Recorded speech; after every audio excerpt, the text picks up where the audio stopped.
All right, we're back to chapter 4. This is video number 2. We left off with relational operators. So a relational operator is simply where we're looking at two separate values, either a constant or something that has been entered into the computer, an x or a y, you might think of it as. And the relational operator is doing a comparison. So that it's going to be made up really of three things. We're comparing two different things, plus we have that relational operator. And there's of course different relationships that we can have between those two separate items, and we formulate a question. So the relational operator formulates that question. What's the meaning of that that expression?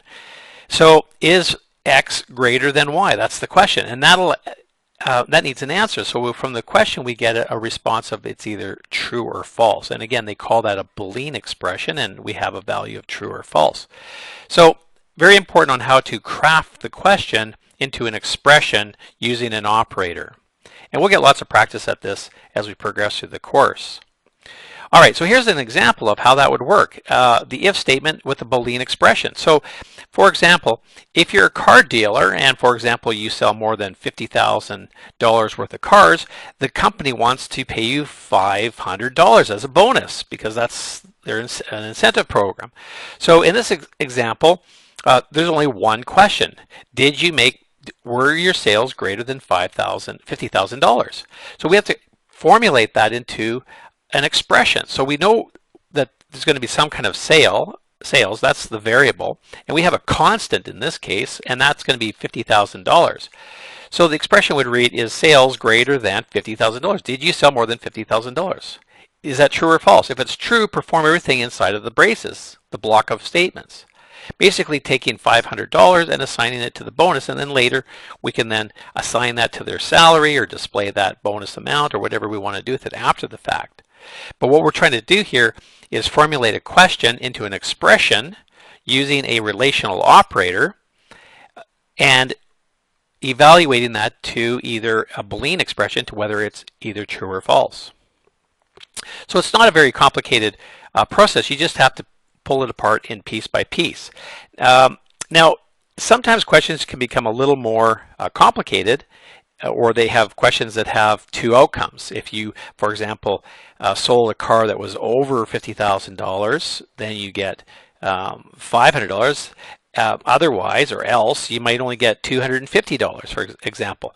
So if you need to add more direction to your decision structure, we can put in another part of the if statement called else. So this is what they refer to as the if-else block or decision structure.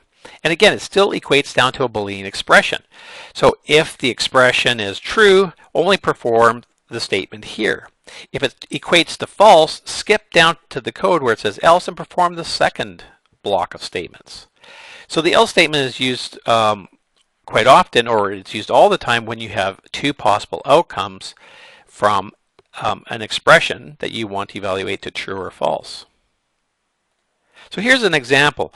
If you type in a temperature, let's say it's 25 degrees, and you type in 25, is 25 greater than 40? No, it's not. So it's not going to tell you that it's hot out. It's going to drop down and say it's cold out, even though 25 degrees isn't really that cold.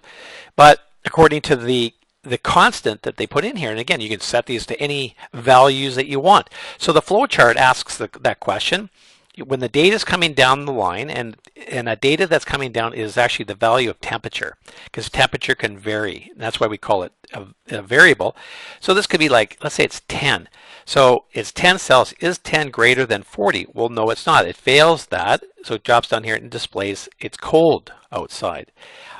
Contrary to that, the value that gets entered in has to be something. So it gets entered in as, say, 60 degrees, and sure enough, yeah, 60 degrees is really hot, and carries on with the execution of the program. So it's a Boolean expression that does, if the expression is true, do the first part, else do the second part. And that's how the basic decision structure of if-else is organized. All right, we'll see you in the next video.